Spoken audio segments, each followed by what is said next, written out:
We're just winding up here at Overbury Enterprises on the west of the country. We've had a fantastic day today. We've been looking at how a 5G, 4G private network on a farm could really transform the business. What's the use cases? What's the return on investment? How can we make the most of putting a network in on a farm? And should we do it?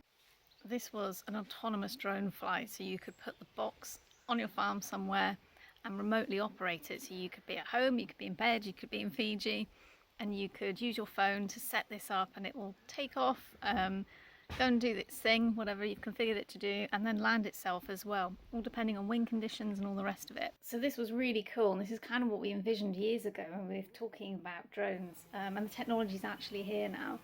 So as an example, you could have some sort of sensor to tell you when, let's say, a gate's open at night time, security measure. And instead of having to come down to the farm yourself to find out what's going on, this drone could launch automatically, go and scan the area and find out what's going on. That's obviously just one example, but this is really nice, especially with the Future Flight Challenge that's out with Innovate UK at the moment. Brilliant to see. Yeah, just learned a lot. There's so much we could be doing. Let's crack on and get it done.